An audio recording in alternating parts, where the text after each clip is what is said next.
देखिए, इंग्लिश का पेपर पढ़ते हैं, ठीक है। तो हमारे इंग्लिश का पेपर ऐसे आएगा। पहले आएगा सेक्शन ए।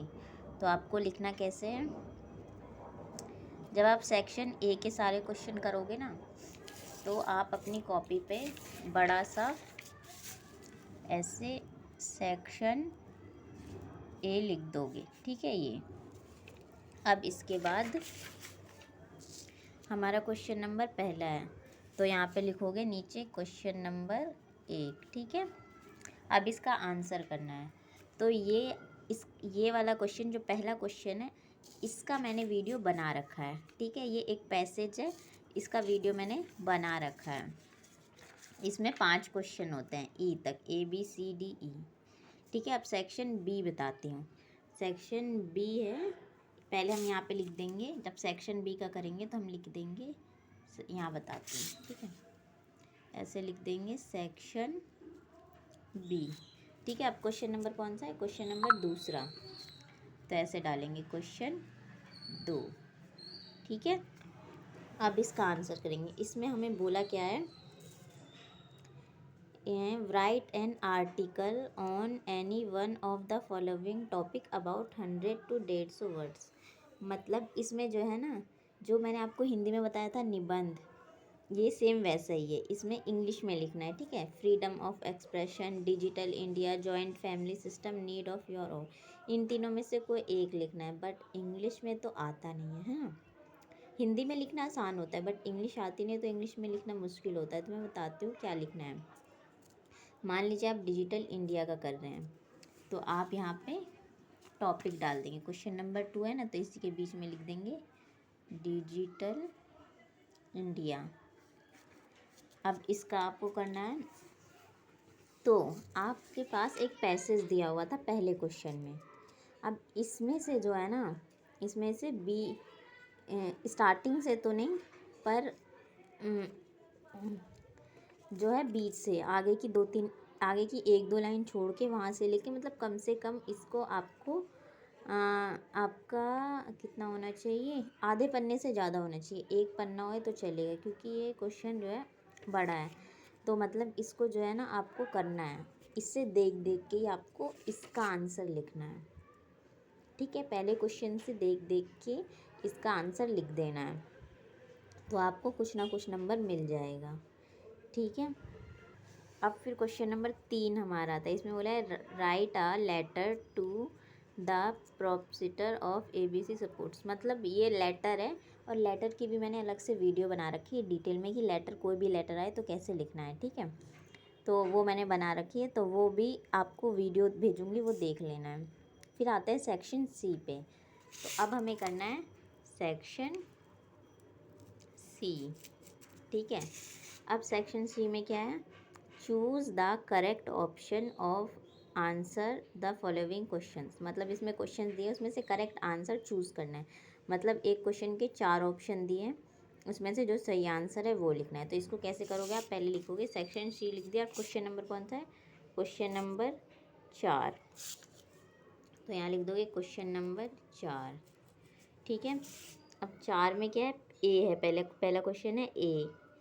तो अब ए का आंसर लिखना है आपको, तो यहाँ पे आगे ए लिख दोगे, और ए का जो आंसर 4 दिए हैं, 1 2 3 4, मोनार्ची, आर्ची, मेट्रार्ची, पेट्रियार्ची, तो इन चारों में से कोई एक जो आंसर है वो लिखना है। मान लीजिए मोनार्ची मेरा आंसर है, तो मैं यहाँ लिख दूँगी मोनार्ची, ठीक है। ए हो गया। फिर अब बी का आंसर मुझे लिखना है, तो बी का answer the face including towards में, इन चारों में से जो सही होगा वो मैं बी का आंसर लिख दूँगी, इस तरीके से ही।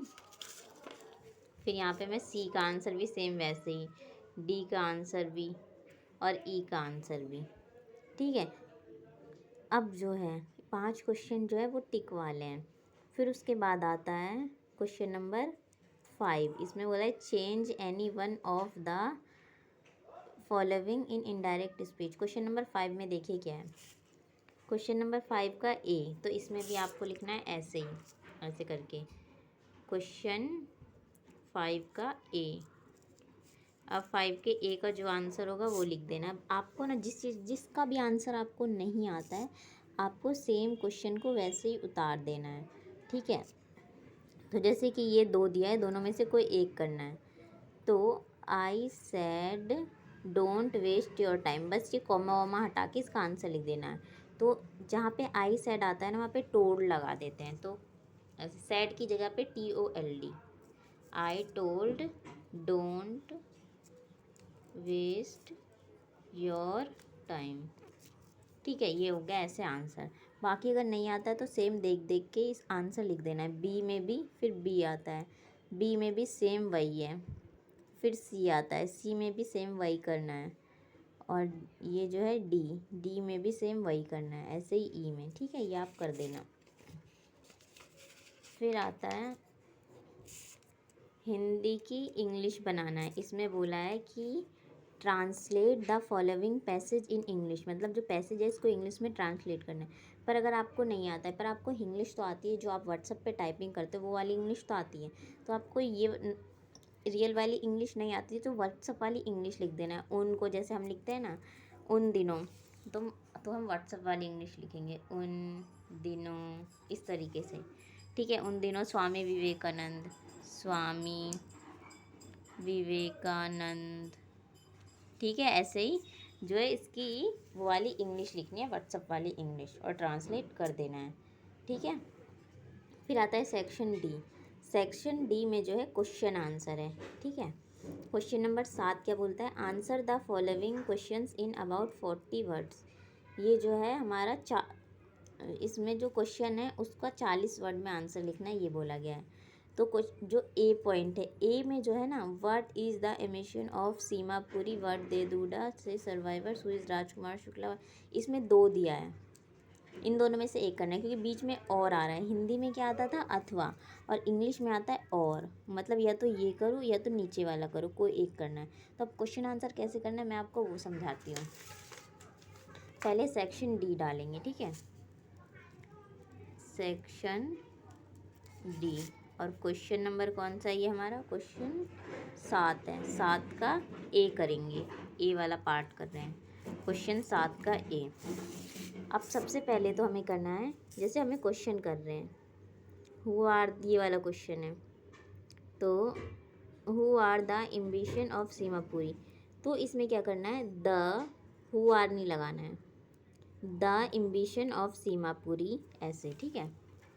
अब मैं इसका आंसर कर रही हूँ, मैं लिख दूँगी द एम्बिशन ऑफ सीमापुरी।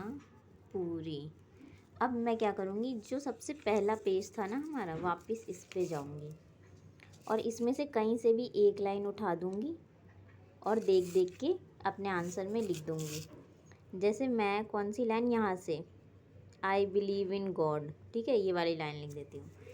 फिर यहाँ पे मैं लिखूँगी इसके आगे आई बिलीव इन गॉड, फिर आगे क्या था, but not in temples, but not in temples और पूजा, ठीक है।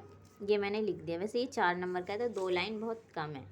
फिर इसमें आगे एक और चीज़ बोल रहा है, what they do the their survival, ठीक है। ये word do they do the their survivals, तो इसमें क्या करना है, लिखना है they do for their survivals. अब यहाँ से लिखना है, इसके आगे से ही स्टार्ट करेंगे, दे डू फॉर देयर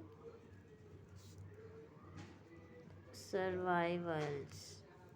अब इसके आगे फिर कहीं से हम एक लाइन उठा देंगे छोटी सी और वो लिख देंगे, जैसे मैं ये वाली line, by God grace everything is fine, मैं ये लिख दूँगी, by God grace everything is fine. अब ये हो गया ना हमारा, इतना बड़ा आंसर बन गया, इनफ है 4 नंबर के लिए, ठीक है।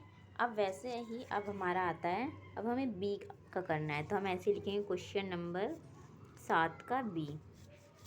अब इसका आंसर करेंगे तो इसमें भी सेम उसी तरीके से करेंगे।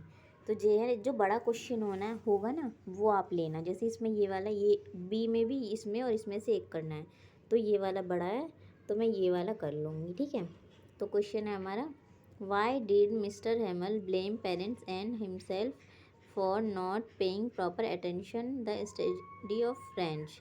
तो अब इसका आंसर मुझे लिखना है, तो मैं लिखूँगी यहाँ से मिस्टर हेमल से यहाँ तक सेम उतार दूँगी, मिस्टर हेमल ब्लेम पेरेंट्स, ठीक है।